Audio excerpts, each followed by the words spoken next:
The Arizona Cardinals enter the 2025 offseason with a legit chance to win the NFC West this fall and make a deep playoff push. But they want to improve the roster in some of their key weaker areas. My name's Tyler, here with my brother Ryan, and we are going to help them do just that in our first mock free agency. We're going to get into it here in a second. But before we do that, hit that subscribe button, tackle that bell to get notified when new videos come out. And while you're at it, leave a like and a comment. Let us know what you want to see the Cardinals do this offseason. And Ryan, the Cardinals are entering with about 78 million in cap space, and they can maybe make a couple more moves. They can maybe restructure some contracts to I'd say clear up a little more space, but there's not really too much they can really add on. We'll talk about that here in a second. But looking at their current free agents as of right now, who do you think is going to garner the most attention in front office on whether or not they should be brought back? Yeah, I mean, starting up at the top, Evan Brown, Kaiser White, Kelvin Beachum. He's a little bit older, so I think there's a conversation to be had around him. Roy Lopez, Greg Dortch, LJ Collier as well. They have a decent bit of guys. Will Hernandez, as you get further down, I think gave them a lot of valuable minutes. Zach Pascal, Matt Prater, further down the list. So they have guys up and down this roster that I think that they'll have to have some conversations about.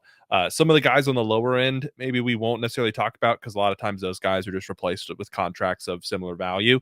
But I do think that this is a really interesting spot. I also think you look at this team as a whole, but before we kind of get into free agency and what they do, I think one of the things that makes this an attractive destination is they're a young team. They've gotten marginally better each of the last like 2-3 seasons.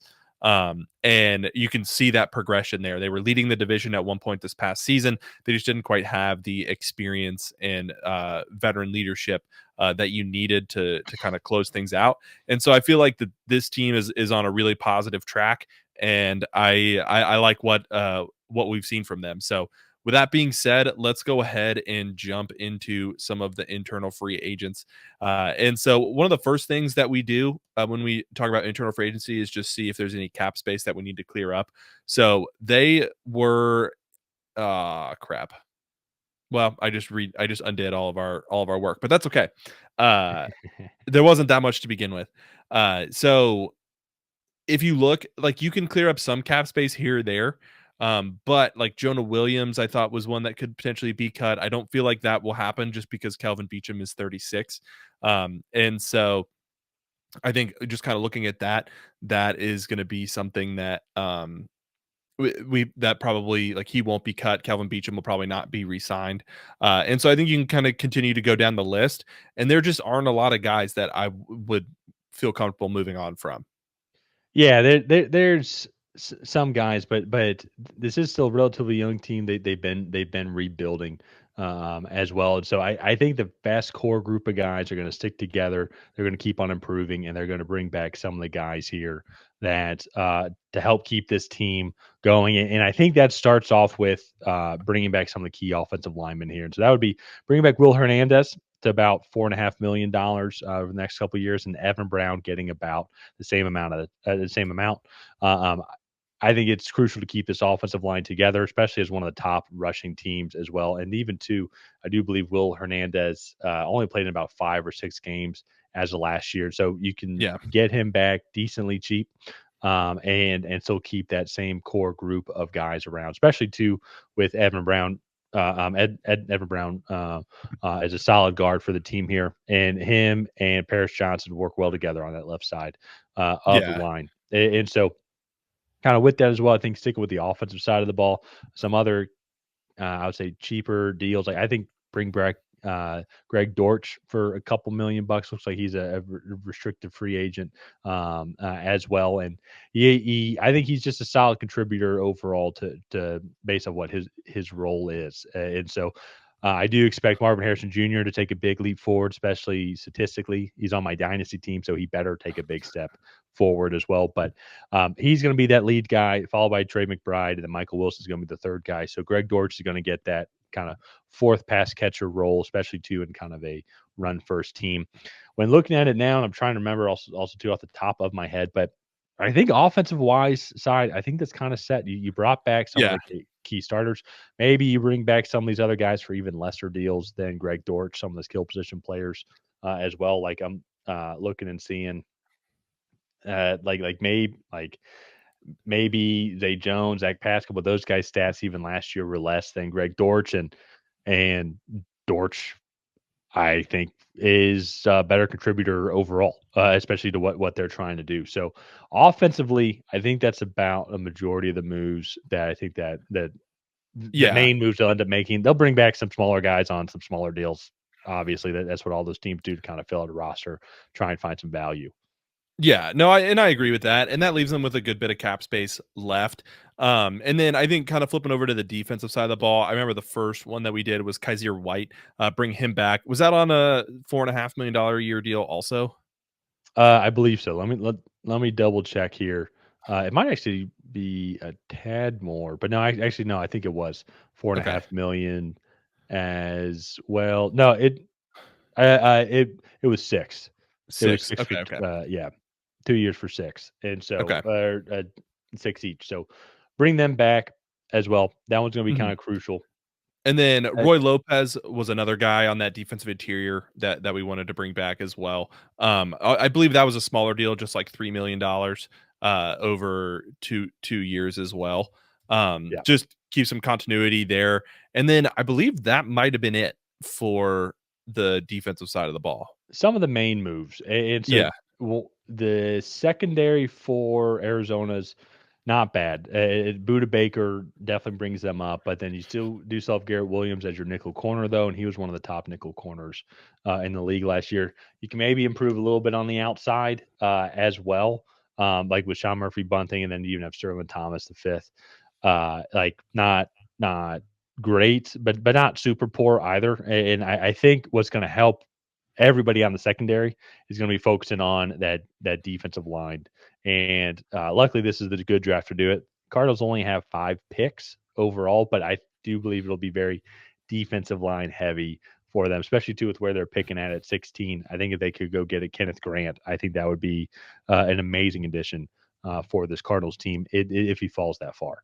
So, Yeah. a couple of the other external guys, Ryan, who do you have the Cardinals first uh, first bringing in when it comes to these Yeah, external so the moves? first guy, we actually just did the 49ers video for this series, and one of the guys that I realized was he had a void year in his contract was Javon Hargraves, and Javon Hargraves had his best season as a pro under Jonathan Gannon there in Philadelphia. So it's going to be a little expensive, but I think if you take off that fourth year of his contract, he's due some bonuses from San Francisco.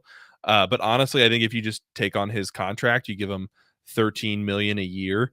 I think that is just a really, really solid value for him. Obviously, not all of it's guaranteed. 2027 is probably a void year there for the Cardinals, but he is a bit of an older guy. But again, I think this team needs that veteran leadership, the guy that's been to the Super Bowl a couple times now, and I think that he is a really good veteran piece for them. In on that defensive interior, and then again, you can still go and draft a guy to go across from him, but he adds a lot of experience and a lot of talent to that defensive line. Then also another former Eagles guy, we're going to go snag Hassan Reddick. So he is coming off a year with the Jets. He didn't really play all that much. And I think he's going to have some bonuses due as well. But with that being said, I think you give him $12 million a year. He has been a double-digit sack guy each of the last like 3 or 4 seasons that he's played, full seasons that he's played. And I think adding him here into this team, one, Jonathan Gannon, there's familiarity there from his time in Philadelphia. Two, he's played in Arizona before, so there's already familiarity there as well. And so I feel like that's just another really, really solid pick for this Arizona Cardinals team. And I think that totally revolutionizes this defensive line. Yeah, and I think comes in already just improve the overall floor as well for this team here, Yeah. and doesn't really prevent you either from really addressing the future, trying to get some good younger talent. I think another name too as well they can bring in. I think for a relatively kind of also team friendly deal as well to kind of back up with that as well. It's going to be Baron Browning also too. It's an Mhm. internal free agent who's right there under Roy Lopez. That's the name that we forgot. But Yeah. I think it's something that once again just trying to raise that floor. And I think it's something that they can end up doing as well for like $5 million a year just to help them out. So really trying to, as you talked about, revitalize that entire Yeah. defensive line, trying to make it more competitive, help out a lot when it comes to the secondary as well, and just trying to provide some sort of pressure to opposing offenses. Yeah, yeah, and speaking of the secondary there, one of the moves to that we think that they could potentially make is a trade for a corner at another team. He has had some injury issues over the past couple seasons, and I think you could get a good deal with like a maybe a third or a fourth round pick for him. But that's going to be Jair Alexander, the cornerback from Green Bay. When he's been on the field, he's been phenomenal. And I do think just looking at like what he brings to the table, he's a top flight corner. And he Mhm. could really round out this defense. He has had some injury issues over the past couple seasons, but with that being said, I think it's a risk worth taking. It's only 2 years of money, and you can also, I believe, there's some room for finagling in there a little bit to maybe save some money on his contract. But I think trading for him, I think, would be a really solid move for this team, really rounding out that defense. I still feel like they'll probably address that defensive interior early on in the draft, but then you can go and get your skill position players in the second and third round, where I feel like there's really good value there. It continue to address the interior of that offensive line. You Yep. have your running backs in James Conner and uh, Trey Benson. Trey Benson. I kept want to say Trey McBride, but that's the tight end. And so like I feel like they have a really good foundation there and a really good like core group of guys. They just kind of need to continue to add some talent around it. And I feel like they can do that. They now have the luxury to go out and sign or trade for a guy like Jair Alexander and take on that bigger contract.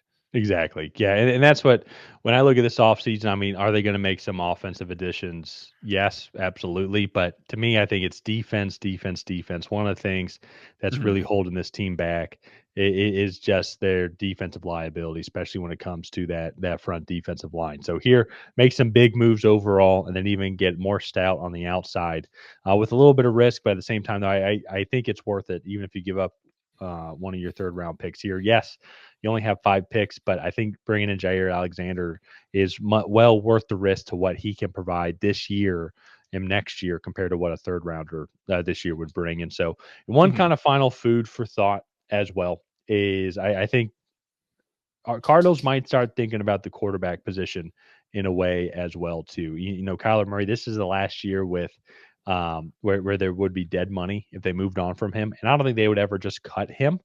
But at the Mhm. same time, though, too, I'm curious if they think he's going to be the guy.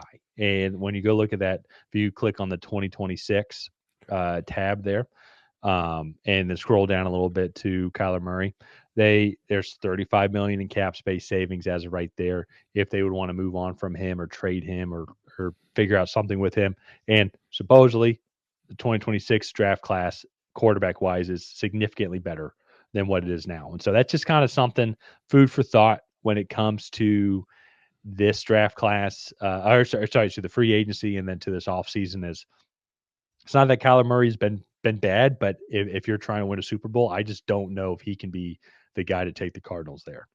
Yeah, and this is I do think like you look Jackson Dart, Will Howard, Kyle McCord, like there are some later guys on day 3, and so if you do feel like you can go and draft a developmental guy and then maybe by 2026, they could be a guy that could potentially be a starter for you, maybe that is a move that you want to make, or if you just want to go out and draft a guy in 2026, I think that would be interesting. I do feel like the Cardinals organization is pretty committed to Kyler Murray from everything that we've heard, so we'll just kind of have to see what they end up doing. And Yeah. I don't know. I think the Cardinals are a really interesting team. I think that this organization has done a really good job of collecting talent as a whole, and just putting it together a good product on the field. And so I, I don't know if they'll move on from Kyler Murray. I don't know if I was a GM. I don't know if I would, but it's definitely I think food for thought because that's $35 million can be a lot of money. Oh, no, it's if anything, I think that they would trade him Yeah, first, yeah. but it's just a thought because I wonder if Kyler Murray, like, you can talk about, like, top 10 quarterbacks or above or, like, top 16 quarterbacks in the league, and I feel like Kyler Murray's maybe top 16, but can he go and win you a Super Bowl, though? I just don't think that he can Yeah. go and do that, and so that's what's gonna be interesting to see, but who knows, 2025, they could prove me wrong. Yeah. So, with that being said, let's go ahead. Let's wrap up this video here. If you guys have not already, please go ahead and like and subscribe. That is the best way to help out the channel. While you're down there, leave a comment on what you thought of the Arizona Cardinals mock free agency. Did you love it? Did you hate it? What would you have done differently? Other than that, we'll see you guys next time.